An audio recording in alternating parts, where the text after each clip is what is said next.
right? One of the weaknesses is on carry players is really farming. And farming is very important. Obviously, you understand that, and people are really Yep. like they're not very good at last hitting. And like Yep. without even looking at your game, I can tell you you're gonna be you know you're gonna struggle with last hitting. Yep. So just I understand. preemptively, so just preemptively, what you should do is you should have a relatively small hero pool. Just spend like several hours, decide, research, and decide which heroes you want to have in your hero pool.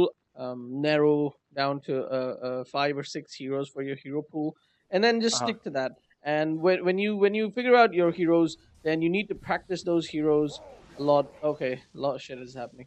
You need to practice those heroes. Just go into a custom lobby or go into like just a demo mode or something, and just practice last hitting. My favorite one is a game called um, a custom game called Last Hit Challenge. Practice your heroes, all of your heroes, your 3 or 4 or 5 heroes, and just get Uh-huh. really good at last hitting. Improve your last hitting. You don't if you do nothing else, your MMR is just gonna go up by 500 ish. Uh, just by improving your last hitting, and Uh-huh. obviously the second thing is you need to improve your farming patterns. But that's something we can look at in this game. Now, the first thing is right off the bat, the thing I notice is why is your screen going down? Yeah, so the other day I was watching a replay and I enable zoom to like use the replay, but I forgot to turn off the zoom. Ah, okay. And I sometimes I accidentally hit the scroll wheel. So I was frustrating. It was frustrating a little bit, but I didn't manage to turn it off until after the game because I forgot the console command. Why is your camera so okay? So this is the kind of things that right. Do you watch pro games? Yeah, a lot actually. Okay. One thing that I would suggest to you next time you're going to watch a pro game, watch it in the client and watch it from the player perspective of one of your favorite heroes. Okay. Not people, not player, just the hero, like a Juggernaut. Okay. Watch it from the Okay. Okay. perspective of, let's say, a Juggernaut. What you need to Sure. notice is how um, these people are sort of what they're looking at. What is their main screen at, and how they're moving. And what you'll notice first of all is their camera won't actually move that much.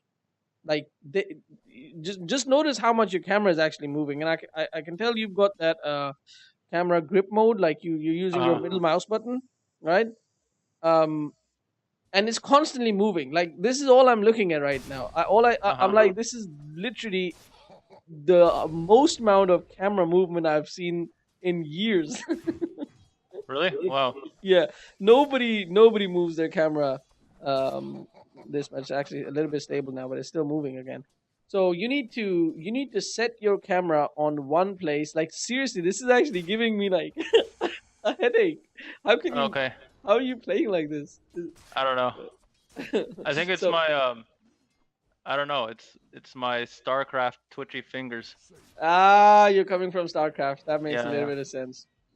Yeah. um So you need to keep your camera in one place. Let me show you where your camera should be. Your camera should be like just like this. That this is enough vision. What's giving what This is optimal screen real estate. You can Okay. sort of see both of these heroes, and you can definitely see, like, even if you don't see this hero, that means he's far enough from you that if you don't see him, you can just look at the minimap and sort of relatively tell where he is. But you don't really need to keep an eye on him until he gets to like about where my mouse is right now. This is where okay, you have to decide whether he's coming towards you or whatever. Okay. And also at this point, you can see all of the creeps. You can decide which creep is low, which creep is high, and do everything. And from this place, your camera really doesn't need to move until one of these creeps, like until all of these creeps are dead, or Okay. something like that. All right, let's get into this. What you should be thinking about? You should be thinking about what item you're gonna buy, and going into what item you're gonna buy, you need to think about is what death or kill, right? Do you have kill potential in this lane, or does the enemy team actually have a kill potential on you, right? And if there is a kill potential on either side, then what are the factors that depend on that, and what what can you itemize right off the bat to either prevent that, prevent dying, or accelerate the chances or increase the chances of getting the kill. Now, what I mean by that is previously, just previously, there was a what's it called, Pangolier and a Spirit Breaker up against you, right? Mhm. So um, and you had a lich in your team. So what that Mhm. means is that lich in your lane means that he's actually not going to be able to help you. He's not a support who can sustain you or keep you alive, Mhm. right? Mhm. But he's constantly going to be chipping away, chipping away, chipping away the enemy team, right? So what that means is that it creates a potential for, like, if he throws out a frost a nova enough times, they will be low, and then depending on your hero, you can potentially kill them. However, his nova is not going to be, significant until he's level 5, and that Mhm. could potentially mean 6 minutes in. So for 6 minutes, Lich is pretty much non-existent. But what he Mhm. is doing is he's constantly eating a creep, and he's constantly going to keep the creep equilibrium closer to your tower, which means the chances of you getting dived and you actually dying to these guys are very, very, very low. So Mhm. kill potential, maybe these two could have had a kill potential on you, but the fact that there's a lich in your team and his creep wave is closer to your tower, really not really. Spirit Breaker charges you. You can always spin and avoid all sorts of magical damage. Mhm. Pangolier can't Mhm. really kill you until, I don't know, you get serious items, um, or there's a gank or something like that. So they really can't kill you, to be very honest with you. But Mhm. what they can do is Pangolier can constantly keep throwing his whatever his skill is called, swashbuckle. Swashbuckle. Yeah. Yeah, and keep damaging you. So you do need to worry a little bit about your health, but obviously you've got a full set of tangos. You haven't really, it's been 2 minutes, you haven't really taken any damage. So again, going off of that, you can say, right, I'm actually not even getting damaged, even though these are two melee heroes, and whenever I go for a last hit, I might be able to might take damage. So I really don't need to worry about either my health or my mana. As far as killing these guys, again, both of these enemies are extremely elusive. So this guy is just gonna charge away, and this Mhm. guy is obviously very elusive with his swashbuckler as well. Mhm. So kill potential, yes, Lich can keep them down, but you don't really do anything after that until you get your ult. Mhm.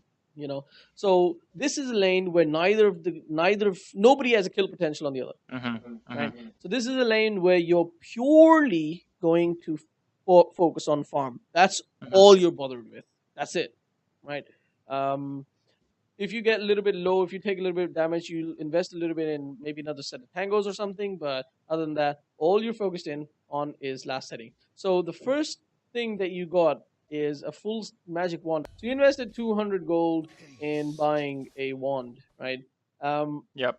Never ever buy a wand unless the enemy team or in your lane against you is somebody who's going to be spamming out spells. And when I mean Okay. spamming out spells, I mean think of Bristleback, think of Lich, think of what's his name, PA or something. Somebody who Mhm. you need to be able to get to 17 or let's say 10 charges in 2 minutes, Mm. right? For it to be worth it.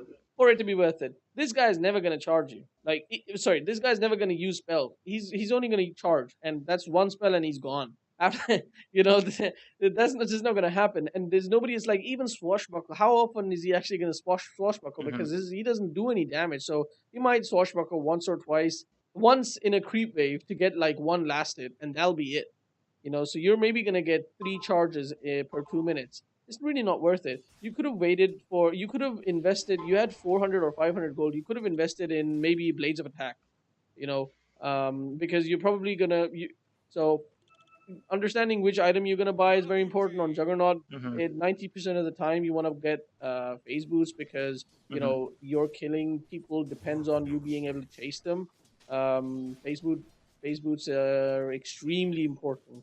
So you could have invested that gold into buying blades of attack, which would have allowed you to get better lastness, be better at last hitting, because that's obviously something, as you can see, you're struggling with. So you want to Mhm. assist that. Like, okay, you obviously, I'm not saying, oh yeah, you should live with it. We should live with the fact that you're poor at lasting. No, you should improve that. But at the same time, you need to recognize that's one of your weaknesses right now, and you need to make sure that you compensate. You compensate for that weakness.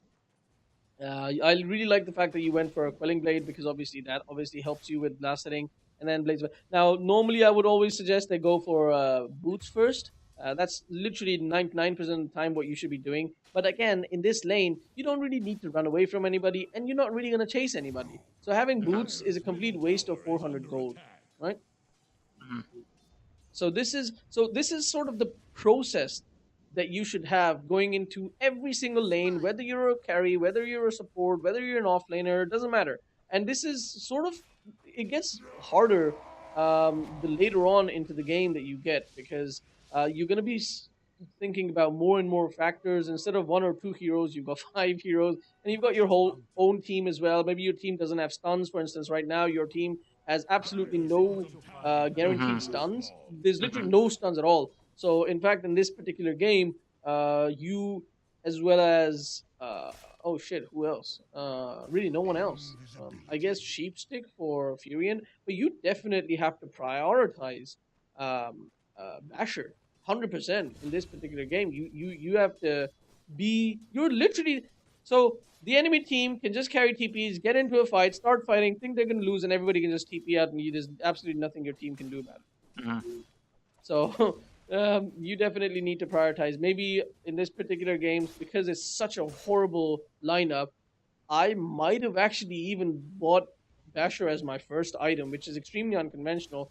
But because the because of the lineup, that's probably what I might have done. Now, um, not my first item. Let's say my second item. But this goes into my explanation of first item. First item, you always want to have a small first item. Always.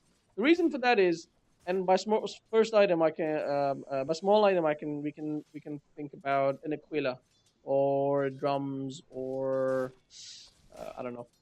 Those are the two that come to my mind. But the reason for this is at 6, 7, 8 minutes, you're never going to be able to have a serious amount of gold to have a good item, right? Mhm. However, there's a high possibility that you might get into a small skirmish or something, or your tower is being dived on, or you need to get into a fight.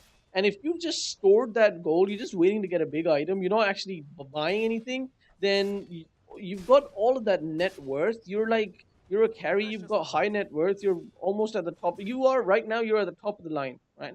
So you got 2,400 gold. But really, you don't because Mhm. Mhm. your 1,000 gold is in base. Actually, is it more than 1,000 gold, or is it exactly 1,000 gold? I can't see the. All right, I can't see it correctly. So really, you're actually at 1,400. So you're over here. Mhm. You see, that gold is not on you. Now, obviously, you can say that, yeah, but that gold isn't really on this guy either. But actually, it is.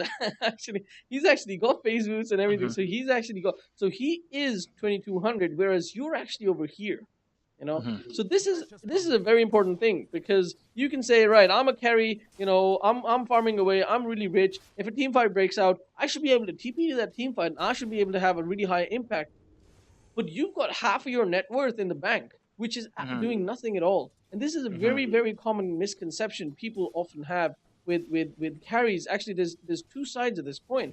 The first misconception is that, right, I I'm gonna go to a fight and I'm gonna have a huge impact because I've been farming for 10 minutes and I'm really, really like farmed. While like they've got 2,000 gold saving for a blink or something in their bank, and they go to a team fight and they die. Right. And the second misconception is, um, they've done this a few times, and now they think, right, every time I go to a team fight, I'm always weak. Even though I've been farming, I'm really weak. So as a carry, I should never ever go to a team fight until I've got two items or something like that. And you have those people who just stay in lane and just keep farming and never ever go to a team fight because of this sort of misconception that they have, right? Both these reasons are because you're not making smaller items, you're not putting that net worth on you, right? So you make those small items. As soon as you've got an Aquila, so you got an Aquila, you got face boots, you're ready to fight. You're literally ready to fight, and you should take those fights. You should go to a team fight as soon as you see something's happening at or close to one of your towers. Somebody's diving your ally or something. You're a carry, doesn't matter. Go to it, not because you want to save your allies, but because you want that gold. You want to get that kill. You want to get that assist. You want to get a boost in gold. You can turn that 3,000 net worth, or really, when you put this in, it'll be about 2,200 net worth.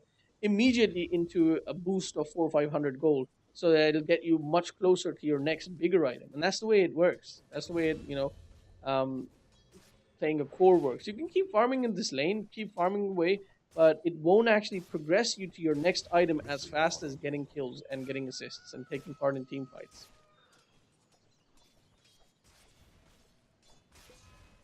Dyer's middle tower is under pressure.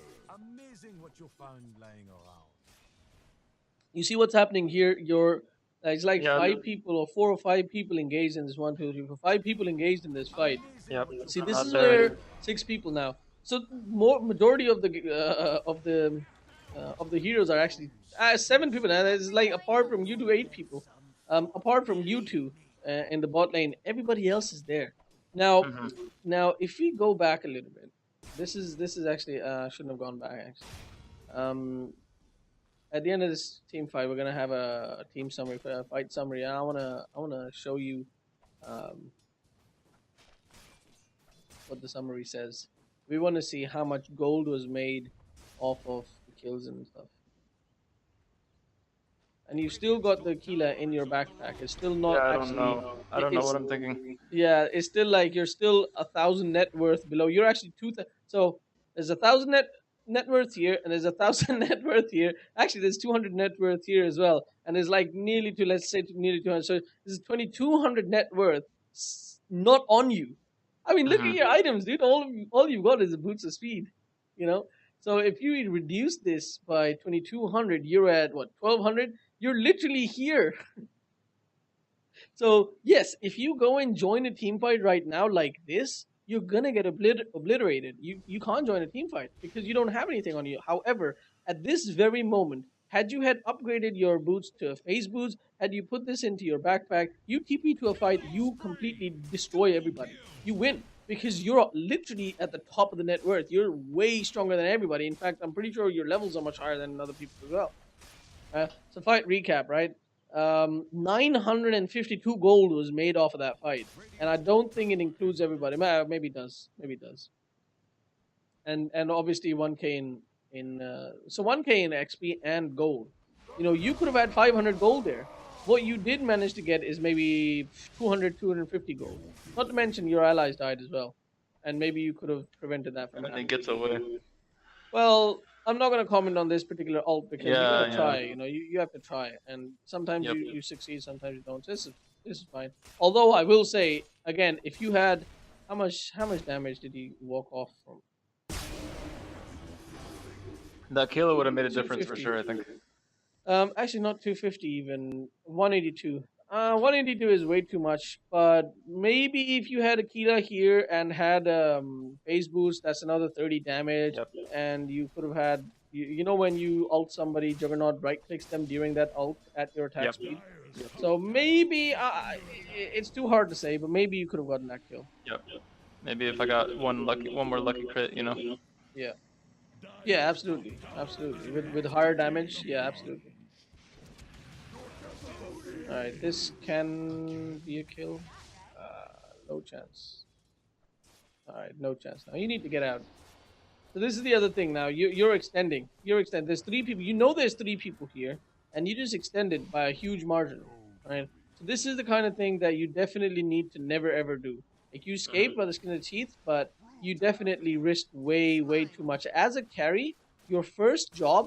All right, this is something that comes as a surprise to people. But as a carry, your biggest priority needs to be not dying. It's more important that you not die than you farm, right? Um, what I'm trying to say is don't risk getting farm or gold Hmm. if it's going to get you killed, right? Um, and that's exactly the opposite of what you did. Now, the second thing is, as a Juggernaut, having additional points in Blade Dance don't actually help you that much. Yeah. Comparing it to healing Word. Because really crits are useful only when you have damage, and you don't have any Hmm. damage. You've got like 10 extra damage apart from your base damage. Whereas having a healing ward here, you pop that healing ward. You should have had. You can have 1 point in Blade Dance, and then right now you could have had these 2 points in healing ward, and that gives you 3% of your max health, which is, I believe, if I'm not mistaken, is 50%. 25 seconds for 3 seconds. That's 75%. So 75%, you would have been full health right now. Mm-hmm. right? And you wouldn't have had to go back to base, or right now you're risking dying. Actually, you ended up going back. You oh okay, so that's something you wouldn't have had to do, right? Mm-hmm. I'm glad that you did My something vigor was because nearby. staying in that lane with low Middle HP was tower a is bad decision. It would have been a drowning. bad They're decision. trying to So bring I'm down glad that you did Radiant's top something, tower. but um, having 2 points, one or two. Oh, okay, it can be a kill. Oh, don't spin. It's anti mage. All right, you got him anyway. So the reason why I said don't spin is because you actually do more damage to anti mage when you right click him. Really? Just because, yeah, because if he was a smart guy and he had put even 1 point in Spell spell shield. shield, I don't Yeah. think actually I can guarantee you don't kill him because you guys barely got him, Yeah, and yeah. the I entire didn't even notice that he and didn't all have any all the points of spell damage shield. that was dealt to him was magic damage. Kunka's damage was magic. Furin's damage was magic. Your damage was purely everybody. All the damage that was dealt to him was magic. So he definitely would have survived had he had even a single point in spell Dire's block. middle But he's just an tower idiot, is so under that's why you were attack. able to kill him. And this is again, this is why you need to have that value point in these abilities, which you're not necessarily always going to use. Except Dire's healing ward middle is just tower is under absurdly good. pressure. Like pre 15 minutes, healing ward is a million times better than Radiant's blade middle dance. tower I is mean, under other Yeah. than attack. one value point in blade dance, let's Yep. say. Right. Your movements. I mean, I mean, there's way too many other things that we talked about for me to Yep. be, Dire's middle tower telling you is anything about your under movements. I think pressure. once you've sorted out all of your other things, like I think what was happening is you're actually not really Dire's middle thinking tower is about under attack. um like everything that's happening in this game. You just thinking like maybe this is something that you do every game, and you just like this is just what you do, without really paying much attention to it. Maybe I don't know. Maybe I'm wrong. No, that's pretty close. There's a build that Yeah. I like to go if it's gonna be like a farming game rather than a Right. fighty game, and Right. I thought that I needed to farm a lot this game, so I went with Right. the early battle fury. Right. Right. So that makes yeah. So that makes sense based on what I've seen so far. But Radiant's bottom that's tower is under attack. the way you level things Dire's up, top the tower items you needs buy, some what you buy first, what you friends. buy Says second. you, All of tower. these should Radiant's bottom tower is be standing. different every single Dire's game. top Should tower be Yep. different is every single gone. game, and they should depend on what's happening in and around you. Who is your ally? Who is your support in the lane? Who is the enemy offlaner? Not only that, but also who's the enemy mid laner? Because there's a possibility at 8 minutes or whatever Precious time bounty. your MMR in your MMR, people are gonna gank you, right? Mhm. So you also have to consider that, and you also have to consider: are there roaming heroes? Are there invis heroes? Are there people like Spiritbreak who can potentially Amazing charge you what you'll anytime? find laying All of around. this will depend. The items you buy will depend on because Into if there's a something Spirit instead Breaker, then you never for ever the want to have less than half HP ever because Mhm. he can just charge you and come and kill you. So you need to be Ooh, actively thinking about every step in each game. It's not just like, oh yeah, I'm just gonna make XYZ item when I go into Mhm. game without really caring about anything. All right.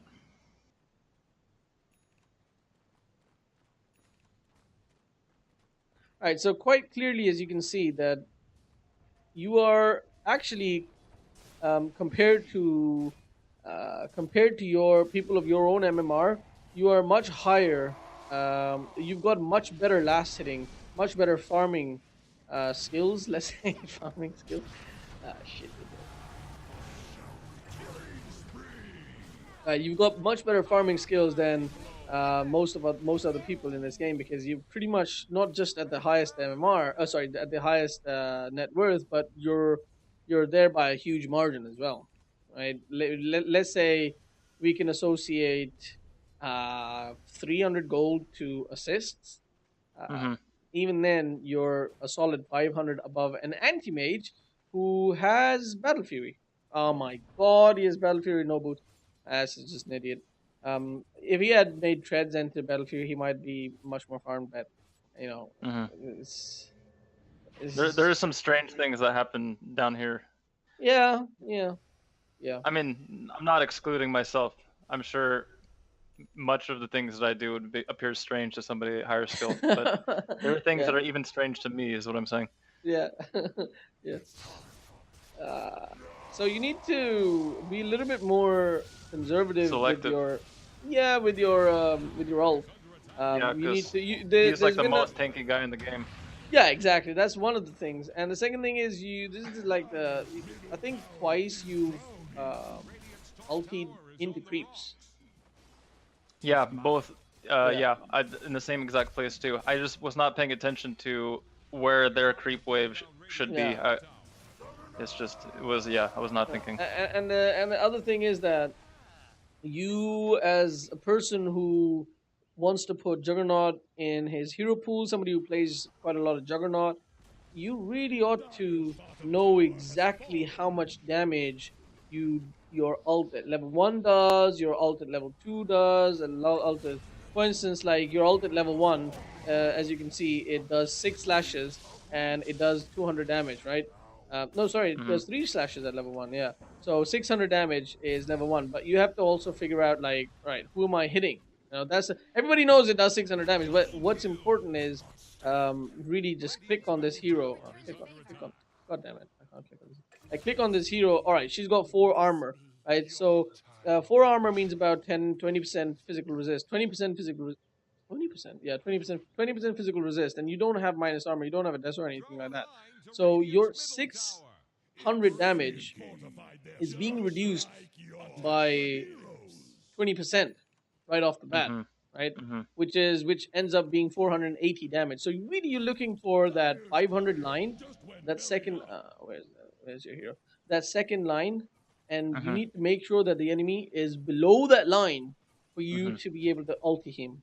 And Hmm. similarly, at your level 2, it's 6 slashes, 200 each. That's 1,200 damage. So you're looking at, let's do a rudimentary armor reduction. Let's say that, oh, holy shit, this guy's actually got 34% physical resist on top of that, right? Hmm. So you really don't want to be ulting this guy. Hmm. So these are the kind of things that will actually push. What I'm telling you, this is something that not even 4K people do, to be honest with you. But this is something that you can do to progress yourself from very early on. You know, get into these good habits right off the bat. Especially if you're going to be playing these heroes very often.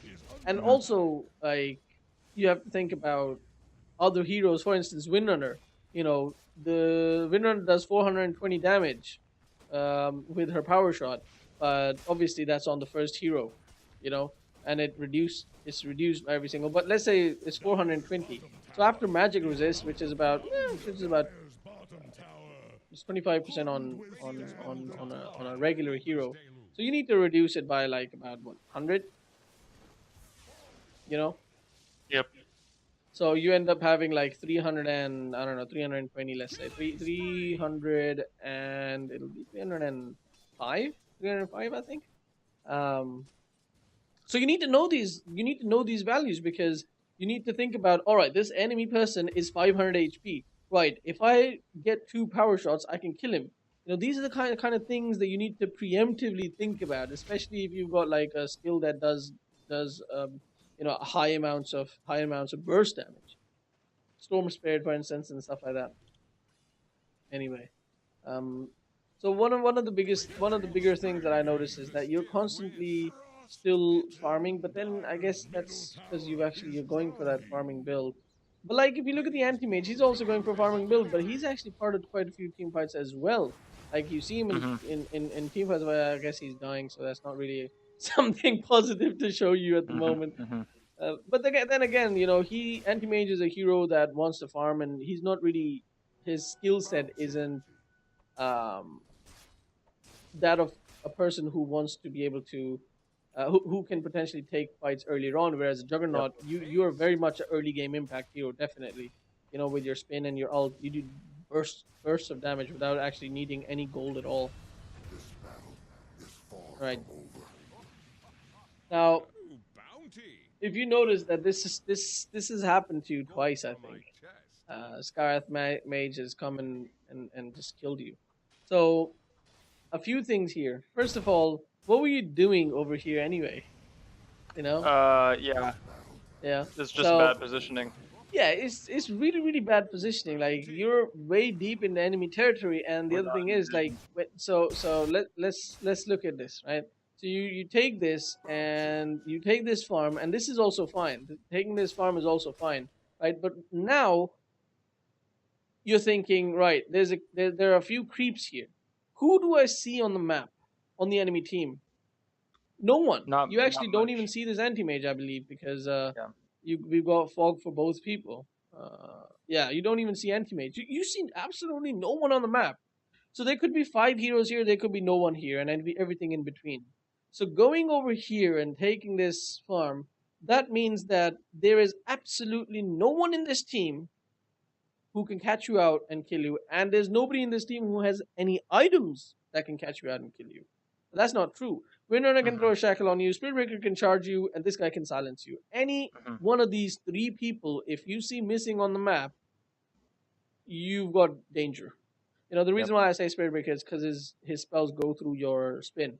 Yep. Normally you spin and you just safe, you TP out, but all three of his abilities actually can prevent you from spin TPing out.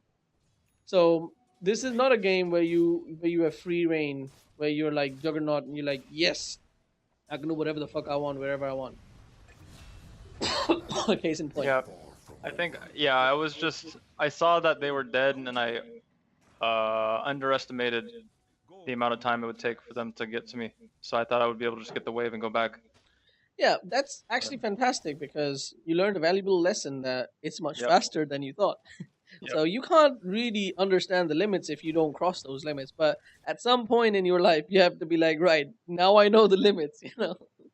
I think 1,600 games is quite a lot, but hey, if it takes a little while longer, that's fine. But you need to be learning. I think the biggest issue that I think you're having is that you're not actively thinking. You're not really Yeah. um, yeah, just actively thinking is my best I word think I here. was a bit on autopilot Yeah, this game. yeah. There are some games where I think like I do a better job of like actively thinking about every decision I make, and then there's some games where I go into it and I'm just kind of on autopilot. Yeah. And So the games that you go into autopilot, like right now, I think you ulted him way too early. I think you definitely ulted him way too early. But well, I'm saying definitely, but you did kill him. Let's have a look. You know what I forgot? It's not just 1,200 damage because you do right clicks in between those 6 slashes as well. Mhm. So that's actually why you killed him. Oh, you killed him just at the very end, last crit. You Yep. critted him. Yep. So yeah, it was a bit of a lucky one because It what I was. would have done is right Did you go up to right him? here, right. In fact, no, no. What I would have done is I come back alive, and now I TP. What I would have done is I would have moved my camera up. I would have clicked on this guy. Right? Does he have invis? Does he have Yules? Does he have what's this together? Um, ethereal Oh. Ghost Scepter, right? That's immediately what you want to look at. Because what you don't want to do is ulti this guy and realize, oh shit, I just wasted my entire ult, Yep. right? And at the same time, well, this guy's way too far away, so you wouldn't be looking at this guy. So you want to be. So this is the other thing. Like, I think you're a bit too early. Like, you're too low in MMR to be thinking about these things. But again, this is something that you need to be thinking about sooner rather than later. You actually crit him twice, 358, 350 damage. So you did 700 damage in crits. That was pretty damn awesome. Dyer's middle tower has fallen. Radiant's top tower. But yeah, I definitely think you ulted him way too early. Like there was a very high chance that you wouldn't have killed him if you hadn't crit twice.